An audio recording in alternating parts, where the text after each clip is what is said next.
നമസ്കാരം. കുക്കുംബർ സിറ്റിയിലേക്ക് എല്ലാ പ്രിയപ്പെട്ട പ്രേക്ഷകർക്കും സ്നേഹം നിറഞ്ഞ സ്വാഗതം. ഞാനിപ്പോൾ നിൽക്കുന്നത് മെസ്ബാനിലാണ്. മെസ്ബാൻ എന്ന അത് അറബിക് വേർഡാണ്. മെസ്ബാൻ അറബിക് വേർഡാണ്. അതിനർത്ഥം ഹോസ്റ്റ് എന്നാണ്, അതായത് ആതിഥേയൻ. അപ്പോൾ അതിഥികളെ നമ്മൾ നേരത്തെ പറഞ്ഞ പോലെ, എപ്പോഴും പറയാറുള്ള പോലെ, അതിഥി ദേവോ ഭവ എന്നാണ്. അപ്പോൾ അതിഥികളെ സ്വീകരിക്കുന്ന കാര്യത്തിൽ മലയാളികൾ ഒരുപാട് സന്തോഷം കണ്ടെത്തുന്നവരാണ്, നമുക്കറിയാം. അതുകൊണ്ട് തന്നെ ആതിഥേയരായ ഇദ്ദേഹം ഇവിടെ നിൽക്കുമ്പോൾ, ഞാനിപ്പോൾ ആതിഥേയനാണ്. ഇപ്പോൾ അദ്ദേഹമാണ് ആതിഥേയൻ, ഞാനാണ് അതിഥി. ഞാൻ അതിഥിയല്ലേ, താങ്കൾ ആതിഥേയൻ. പക്ഷെ ഞാൻ ഇവിടെ ആതിഥേയനായി നിൽക്കുകയാണ്. കാരണം ഇവിടുത്തെ ആളായി നിന്ന് ഇവരോടൊപ്പം ചേർന്ന് നിന്ന് ഈ പ്രോഗ്രാം ചെയ്യുമ്പോഴാണ് ഒരു സന്തോഷം. എന്തായാലും നമുക്കറിയാം, കഴിഞ്ഞ ദിവസങ്ങളിലെ വിഭവങ്ങളൊക്കെ നമ്മളെ ഒരുപാട് അത്ഭുതപ്പെടുത്തിയ വിഭവങ്ങളായിരുന്നു, ഒരുപാട് സന്തോഷമുള്ള വിഭവങ്ങളായിരുന്നു, ഒരുപാട് രസമുള്ള വിഭവങ്ങളായിരുന്നു. ഇന്ന് എന്ത് വിഭവമാണ് ജൂബീഷ് നമുക്ക് വേണ്ടി തയ്യാറാക്കുന്നത്? ഇന്ന് നമ്മൾ ചെയ്യാൻ പോകുന്ന ഡക്കാണ്. ഡക്ക് വിത്ത് ഗ്രേപ്പ് സോസ്. ഡക്ക് വിത്ത് ഗ്രേപ്പ് സോസ് എന്നാണ് ഈ വിഭവത്തിൻ്റെ പേര്.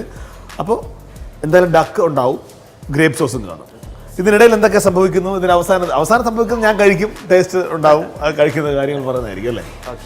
ഡക്ക് എന്ന് പറയുമ്പോൾ നമ്മൾ സാധാരണ ഒരു ഫ്രഞ്ച് ക്യൂസീനിലും അമേരിക്കൻസ് ഒക്കെ ആണെങ്കിൽ അവർ കൂടുതൽ ഗ്രില്ല് അങ്ങനെയുള്ള ഒരു ഇതായിട്ട് യൂസ് ചെയ്യുന്നത്. ശരി, ഓക്കെ. നമ്മൾ ഇതെന്ന് വെച്ചാൽ ഒരു പോട്ട് റോസ്റ്റ് ചെയ്യാം.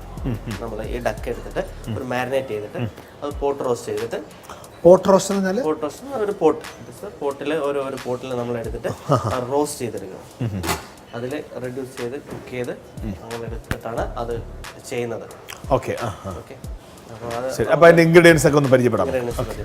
അതിന് വേണ്ടത് ക്യാരറ്റ് വേണം, ഒനിയൻ വേണം, ബേ ലീഫ് വേണം.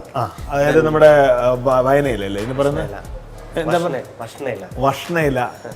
ഞങ്ങൾ അങ്ങോട്ട് വയനയില, തിരുവനന്തപുരത്തൊക്കെ വയനയില എന്ന് പറയും. അല്ലെങ്കിൽ പിന്നെ എന്താ പറയാ? Bay leaf. പക്ഷെ ഇതിന്റെ മണം പോയോ? കുക്കാകുമ്പോൾ ആയിരിക്കും മണം വരുന്നത്. ഞങ്ങളുടെ വയനയില ഇപ്പം എന്ന് പറയും കേട്ടോ. ഈ നമ്മൾ ഈ അതറിയാമോ അപ്പം ഉണ്ടാക്കുന്നത്? അതിന് ഇവിടെ എന്താ പറയുന്നത്? അത് കുമ്പിളപ്പം. അത് വെച്ചാൽ കുമ്പിള് കൂട്ടുന്നുണ്ടായിരിക്കും അങ്ങനെ പറയുന്നത്. ഇത് ഇങ്ങനെ എടുത്തിട്ട് മടക്കിയിട്ടൊക്കെ. അപ്പോൾ ഇതിനകത്ത് വേണ്ടുന്ന ഇൻഗ്രീഡിയൻസിന്റെ കാര്യമാണ് അദ്ദേഹം പറഞ്ഞിരിക്കുന്നത്. ക്യാരറ്റ് വേണം, ഒനിയൻ വേണം, ബേ ലീഫ് വേണം, അല്ലെങ്കിൽ വയനയില വേണം, സെലറി ലീവ്സ് വേണം, പിന്നെ റോസ്മേരി വേണം, പിന്നെ പാഴ്സലി വേണം, ഗാർലിക് വേണം, പിന്നെ sauce oyster sauce, W sauce വേണം. അതൊക്കെ വെടിയും കിട്ടുന്നതാണ് കേട്ടോ. അതിനകത്ത് ടെൻഷൻ വേണ്ട. Salt, pepper, butter, olive oil, പിന്നെ ഗ്രേപ്പ് ആണോ? ഗ്രേപ്പ് ജ്യൂസ് റെഡ്യൂസ് ചെയ്ത ഗ്രേപ്പ് നമ്മൾ ബോയിൽ ചെയ്തിട്ട്. ഇതെങ്ങനെ ചെയ്യുന്നത്? ഗ്രേപ്പ് ബോയിൽ ചെയ്യുക, ഓക്കേ. ദെൻ റെഡ്യൂസ് ചെയ്യുക. അത് വാട്ടർ ഒഴിച്ചിട്ട് റെഡ്യൂസ് ചെയ്യാം. അതിന്റെ സോറ് അതെല്ലാം നമ്മൾ അതിൽ നിന്ന് റെഡ്യൂസ് ചെയ്ത് ഇല്ലായ്മ ചെയ്തിട്ട് അതിൽ നമ്മൾ അതിന്റെ സോസ് ഉണ്ടാക്കും. തിക്കാക്കി വെച്ചേക്കുന്ന ഒരു സോസാണ്. ഇതിനകത്ത് വേറെ പഞ്ചസാര അങ്ങനെ ചേർത്തിട്ടുണ്ടോ? ഇതിലിപ്പോ നമ്മൾ ഒന്നും ചെയ്തിട്ടില്ല, ഇത് റെഡ്യൂസ് ചെയ്തിട്ടുള്ള ഒരു സോസാണ്. ഇനിയിപ്പോ ഇതിലേക്ക് നമ്മൾ സാൾട്ട്, ഷുഗർ അങ്ങനെയുള്ള കുറച്ച് സാധനങ്ങൾ ചേർക്കാൻ പോകുകയാണ്. അപ്പോൾ ഇതൊക്കെയാണ് ഇതിന്റെ ഇൻഗ്രീഡിയൻസ്. നമ്മുടെ വിഭവത്തിന്റെ ഒരു ഡക്ക് വിത്ത് ഗ്രേപ്പ് സോസ് എന്നാണ് ഇതിന്റെ പേര്. നമുക്ക് കാണാം. ഇപ്പൊ ഇതുപോലൊരു പാത്രം എടുത്തിട്ട് നമ്മൾ അതിലേക്ക് ഡബ്ല്യൂ സോസ് ഇട്ടു, അതിന് ഗ്രേപ്പ് ഇട്ടു, പെപ്പർ ഇട്ടു, സോൾട്ട് ഇട്ടു, പിന്നെ ഒലിവ് ഓയിൽ ഒഴിക്കുന്നു. കുറച്ച് ഒലിവ് ഓയിൽ ചേർക്കുന്നുണ്ട്. ഇതിലേക്ക് കുറച്ച് ഗാർലിക് ഇങ്ങനെ തന്നെ ഇടുകയാണോ? അല്ല, അതൊന്ന് ജസ്റ്റ് ഒന്ന് നമുക്ക് ചെറുതായിട്ട് അരിയണ്ട, ജസ്റ്റ് നമുക്കൊന്ന് ക്രഷ് ചെയ്താൽ മതി.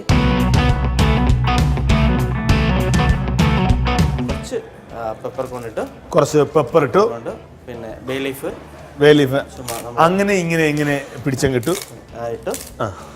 പിന്നെ കുറച്ച് സെല്ലറി എടുത്തിട്ട് ജസ്റ്റ് കുറച്ചൊന്ന് ലോങ് ആയിട്ട് കട്ട് ചെയ്തിട്ട് അത് നമ്മൾ ഇതിലേക്ക് ആഡ് ചെയ്തു. ഓക്കെ. ദെൻ അതിലേക്ക് ഒനിയൻ അതുപോലെ ഇടില്ല, അതുപോലെ കട്ട് ചെയ്തു. ചുമ്മാ റഫായിട്ട് കട്ട് ചെയ്താൽ മതി. ചുമ്മാ റഫായിട്ട്, പ്രത്യേകിച്ച് ഇന്ന കട്ട്സ് അങ്ങനെയല്ല. ക്യൂബ് കട്ട്, ഒനിയൻ കട്ട് എന്താ പറഞ്ഞ ഒന്നും വേണ്ട. ഓക്കെ. ഇത് നമുക്ക് പിന്നെ അതൊന്ന് മിക്സ് ചെയ്യാം.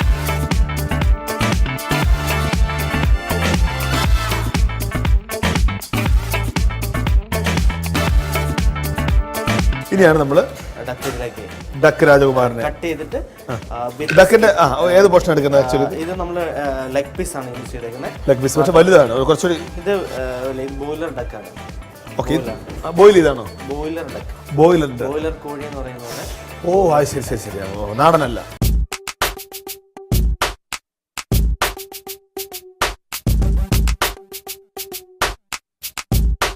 അപ്പോൾ ഇങ്ങനെ ഒരു മിക്സിങ് നമ്മൾ ആദ്യം സാധാരണ നമ്മൾ മഞ്ഞപ്പൊടി, മുളക് പൊടി, മല്ലിപ്പൊടി, ഉപ്പ് ഒക്കെ ഇട്ടിട്ടാണ് ഇങ്ങനെ വിരകുന്ന കണ്ടിട്ടുള്ളത്.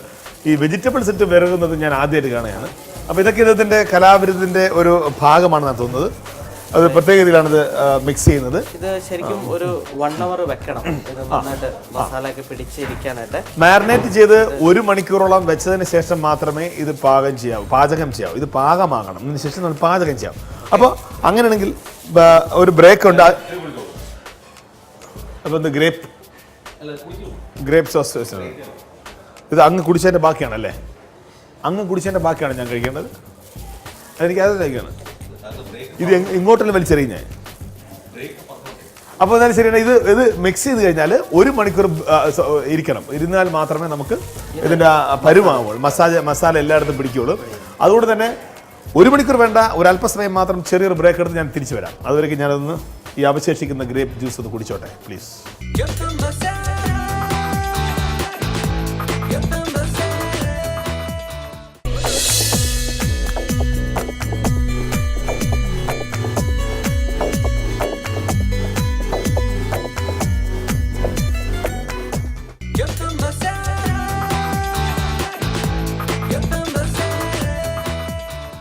Welcome back to Cookabur city. നമ്മളിപ്പോൾ നിൽക്കുന്നത് മെസ്ബാനിലാണ്, അസ്മ ടവേഴ്സ്. ഓക്കെ, എൻ്റെ ഇടയിൽ നിൽക്കുന്നത് ജുബീഷ് കുമാറാണ് ഷെഫ്. അദ്ദേഹത്തിൻ്റെ വിഭവങ്ങളും അദ്ദേഹത്തിൻ്റെ വെറൈറ്റി ആയിട്ടുള്ള ശൈലികളും നമ്മൾ മനസ്സിലാക്കിക്കൊണ്ടിരിക്കുകയാണ്. ഇന്നത്തെ വിഭവത്തിൻ്റെ പേര് ഡക്ക് റോസ്റ്റ് വിത്ത് ഗ്രേപ്പ് സോസ്. അപ്പോൾ അതുകൊണ്ട് ഞാൻ ഗ്രേപ്പ് ജ്യൂസ് എടുത്ത് കഴിച്ചത് നേരത്തെ, കാരണം അതുമായിട്ട് ബന്ധപ്പെട്ട് വയ്ക്കുമ്പോൾ അങ്ങനെ തന്നെ ചെയ്യണമെന്നാണ്. അപ്പോൾ ഒന്നുകൂടി നമ്മൾ പറയണം, ഇതിൻ്റെ ഇനി 2ാം ഘട്ടത്തിലേക്ക് കടക്കുന്നതിന് മുമ്പ് 1ാം ഘട്ടത്തിൽ നമ്മൾ എന്തൊക്കെ ചെയ്തു. ഇപ്പോൾ ടോണി ചേട്ടൻ്റെ മനസ്സിൽ ധ്യാനിച്ചുകൊണ്ട് ഞാൻ ഒന്നുകൂടി അത് പറയുകയാണ്, കാരണം അദ്ദേഹമാണ് പറഞ്ഞതിനോട് മോനെ ഇനി ഒരിക്കൽ കൂടി ചെയ്യുമ്പോൾ ഒന്നുകൂടി ഭരണം എന്ന് പറഞ്ഞു. ഇദ്ദേഹത്തിൻ്റെ സൗണ്ട് ഭയങ്കര ഗംഭീരമാണ്, നല്ല മനുഷ്യനാണ്, തൃശ്ശൂർകാരനാണ്. അപ്പോൾ നമ്മൾ ആദ്യം ചെയ്യേണ്ടത് കാര്യങ്ങൾ പറഞ്ഞുതരാം. എടുത്ത് വെച്ച് കഴിഞ്ഞു. ആദ്യം ഇതുപോലൊരു പാത്രം എടുക്കുക. ആ പാത്രത്തിലേക്ക് നമ്മൾ കുറച്ച് വളരെ സിമ്പിളാണ്, salt, pepper, W sauce, garlic, peppercorn, bay leaf, celery, carrot, onion. ഇതെല്ലാം നമ്മൾ ചെറുതായിട്ട്, നമുക്ക് ഇന്ന ഷേപ്പ് ഒന്നുമില്ല, നമ്മൾ ജസ്റ്റ് കട്ട് ചെയ്തിട്ടു എല്ലാം ഇട്ട് മിക്സ് ചെയ്ത് ഒലിവ് ഓയിൽ ഒഴിച്ച് ഒന്ന് മിക്സപ്പ് ചെയ്ത് അതേ ഒന്ന് മാരിനേറ്റ് ചെയ്ത് വെച്ചു. 1 മണിക്കൂർ കഴിഞ്ഞു. ഇനി നമുക്ക് ഇതിലേക്ക് ഇത് നമ്മൾ ഇതിന് വേണ്ടിയിട്ട് ഒരു കൂട്ട് റെഡി ആയിട്ടുണ്ട്. ഇതിലേക്ക് നമ്മൾ ഇത് ആഡ് ചെയ്യുന്നു.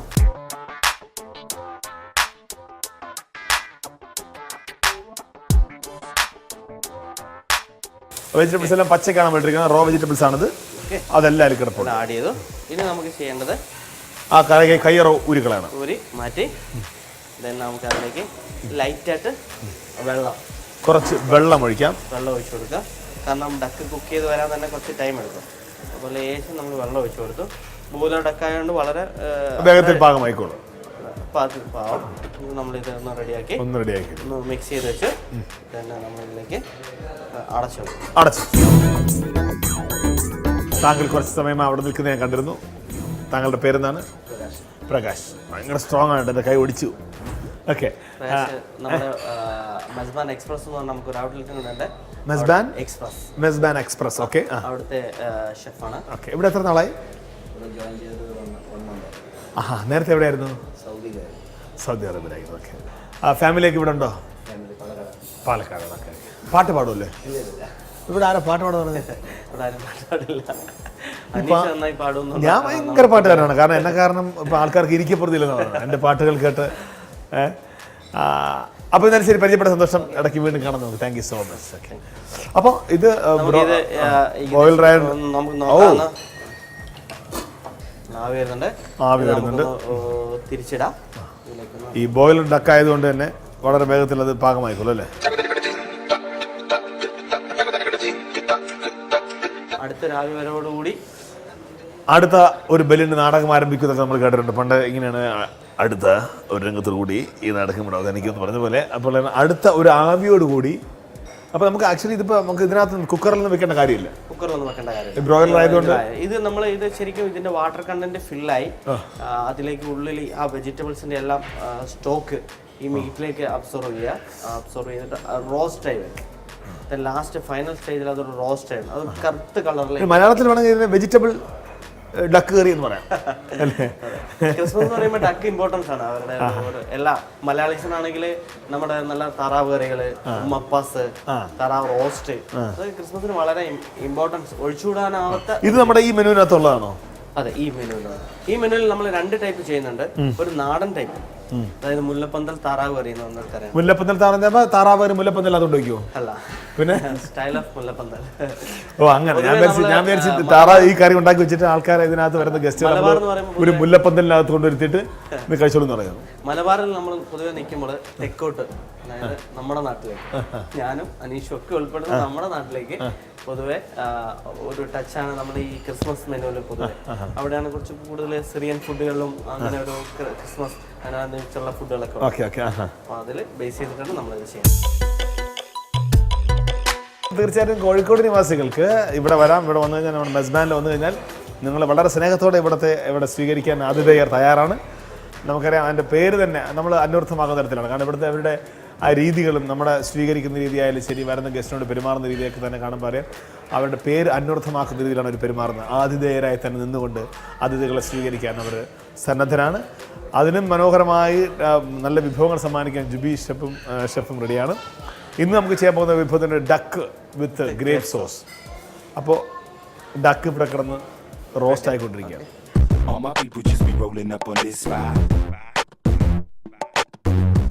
കാഴ്ചയിൽ അതായത് നമുക്ക് ഭയങ്കര എന്താ പറയുന്നത്, നല്ല മണമുണ്ട്.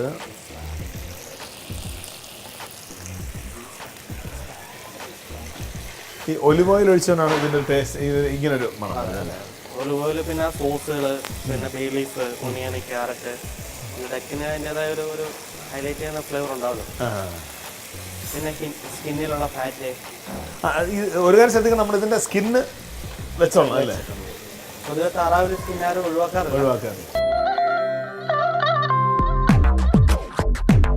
എടുത്ത് മണത്തി അടിച്ച് ഇത് കളരിപ്പയറ്റ് പഠിച്ചാൽ മാത്രം ചെയ്യാം. ഇടത്ത് മാറി വലത്ത് മാറി ചാടി കുത്തി കമർന്ന് ഞെരിഞ്ഞമർന്നു.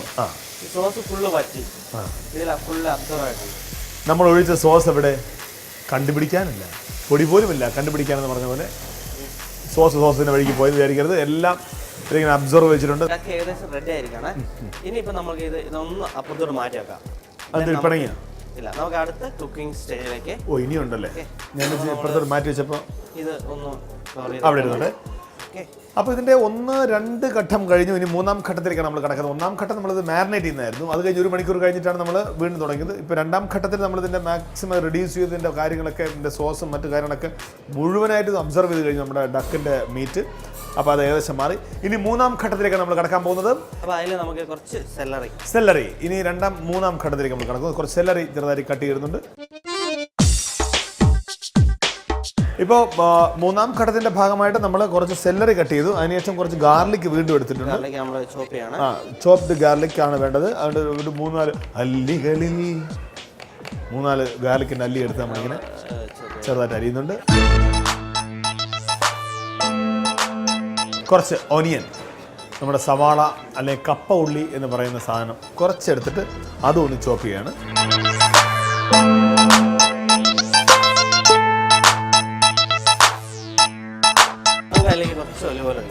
ഈ ഒലിവ് ഓയിൽ ഉപയോഗിക്കുമ്പോൾ ഒരു 400 ടച്ച് വരും അതിന്.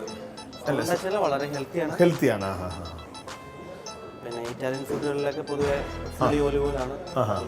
പിന്നെ മാത്രമല്ല നമ്മളിപ്പോൾ ഈ പറഞ്ഞ പോലെ നമ്മൾ നമ്മുടെ മെനു അനുസരിച്ചാണെങ്കിൽ ഇത് സുറിയാനി കിച്ചനാണ് നമ്മൾ ചെയ്തുകൊണ്ടിരിക്കുന്നത്. അപ്പോൾ അതുകൊണ്ടാണ് ഒലിവ് ഓയിൽ എടുത്ത് നമ്മളൊന്ന് ചെറുതായിട്ടൊന്ന് ചൂടാക്കുന്നുണ്ട്. അതിലേക്കാണ് നമ്മൾ ഈ അരിഞ്ഞു വെച്ചിരിക്കുന്ന സവാളയും ഗാർലിക്കും സെറൽ ലീഫൊക്കെ ഇടുന്നു.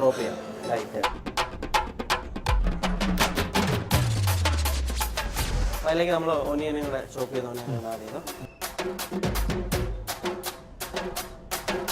ചെയ്ത ഒനിയൻ ഇട്ട് കഴിഞ്ഞു. ഇനി ഇതെല്ലാം ഒന്ന് ഒരു ബ്രൗൺ കളറായി വരുന്ന സമയത്തേക്ക് നമ്മൾ നമ്മുടെ അടുത്ത പരിപാടിയിലേക്ക് കടക്കും.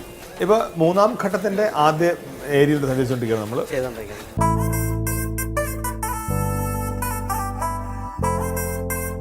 അപ്പോൾ അതിലേക്ക് നമ്മൾ റെഡ്യൂസ് ചെയ്ത് വെച്ച ഗ്രേപ്പ് നമ്മൾ അതിലേക്ക് ആഡ് ചെയ്യും.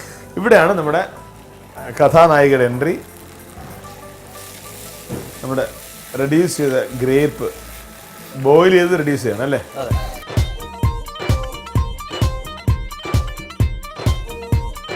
മുന്തിരിയിൽ എന്തൊരു പാട്. നമ്മൾ കുറച്ച് സാൾട്ട് അല്ല പെപ്പർ. ഇത് നമ്മൾ ജ്യൂസിന്റെ മുന്തിരിയാണ് ഉപയോഗിക്കുന്നത് അല്ലേ? അതെ, ജ്യൂസ് ബ്ലാക്ക് ഗ്രേപ്പ്. കുറച്ച് സാൾട്ട് നമ്മൾ ആഡ് ചെയ്തു. ഇത് നമ്മൾ അതിലേക്ക് കുറച്ച് ഷുഗറും കൂടെ ഒന്ന് ടേസ്റ്റ് നോക്കിക്കോളൂ. ഞാൻ തൽക്കാലം ഇപ്പോൾ നോക്കില്ല, എനിക്ക് അവസാന രംഗത്തെത്തും മാത്രമേ ഞാൻ ടേസ്റ്റ് ഉള്ളൂ. കുഴപ്പമില്ല. ആണോ? റെഡ്യൂസ് ആയി വരുന്നുണ്ട്. ഓക്കെ. എനിക്ക് തോന്നുന്നത് ഡക്ക് ഇങ്ങനെ റെഡിയാക്കി വെച്ച സമയത്ത് അവിടെ ആ കിച്ചണിലിരുന്ന ഗ്രേപ്പ് ജ്യൂസ് ഇതിനെ പുറത്തോടെ മറിഞ്ഞു വീണാണ്. അപ്പോഴാണ് ആ സായിപ്പിന് അങ്ങനെ തോന്നുന്നു, ഇങ്ങനെ ഒരു ചെയ്താലോ എന്ന്. ആയിരിക്കല്ലേ? ആയിരിക്കാം. അപ്പോൾ നമുക്ക് ഇത് സോസ് ഏകദേശം റെഡി ആയിട്ടുണ്ട്. ഓക്കെ, അപ്പോൾ നമുക്ക് അതിലേക്ക് നമ്മൾ ക്ലൈമാക്സിൽ കിടക്കാൻ സംഭവം ഇനിയിപ്പോൾ ഏതാ നിമിഷങ്ങൾക്ക് തന്നെ ഇതിൻ്റെ ഒരു ഈ ഡക്ക് ഇതിലേക്ക് നമുക്ക് പോയി ആഡ് ചെയ്യാം.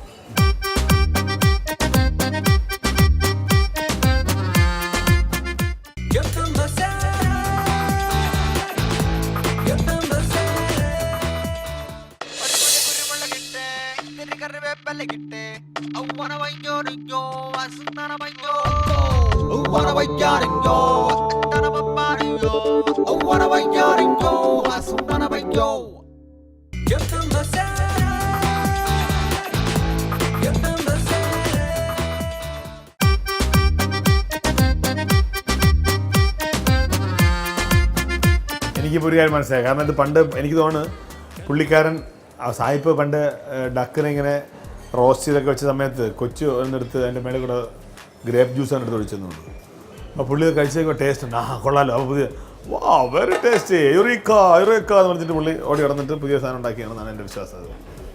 അത് ജുബി ഷെഫ് അത് സമ്മതിച്ചില്ല. കാരണം ഈ കണ്ടുപിടുത്തങ്ങളുടെ അല്ലെങ്കിൽ പുതിയത് തേടിയുള്ള യാത്രയുടെ ഭാഗമായിട്ട് ഈ നമുക്കറിയാം, നമ്മൾ ഒരു മേഖലയിൽ നിൽക്കുമ്പോൾ ആ മേഖലയിലെ മാക്സിമം കാര്യങ്ങളെക്കുറിച്ച് മനസ്സിലാക്കാനും അറിയാനും ഒക്കെ ശ്രമിക്കുമ്പോൾ എന്താ ഭാഗമായിട്ടാണ് ഈ പുതിയ പുതിയ കാര്യങ്ങൾ ഉണ്ടാകുന്നത്. അത് ഏതൊരു മേഖലയിലും അങ്ങനെ തന്നെയാണ്. നമ്മൾ നിൽക്കുന്ന സ്ഥലത്ത് വിശാലമായി ചിന്തിക്കുകയും വിശാലമായ കാര്യങ്ങൾ മനസ്സിലാക്കുകയൊക്കെ ചെയ്യുമ്പോൾ അതേക്കുറിച്ച് മാത്രം ചിന്തിച്ചുകൊണ്ടിരിക്കുമ്പോൾ പുതിയ പുതിയ അറിവുകൾ വന്നു ചേരും. അതുപോലെ ഉണ്ടായി തീർന്ന ഒരു വിഭവം ആവണം. ഇനി അതിലേക്ക് ഒരു ചെറിയൊരു ഡിഷാണ് ഇത്. നമ്മൾ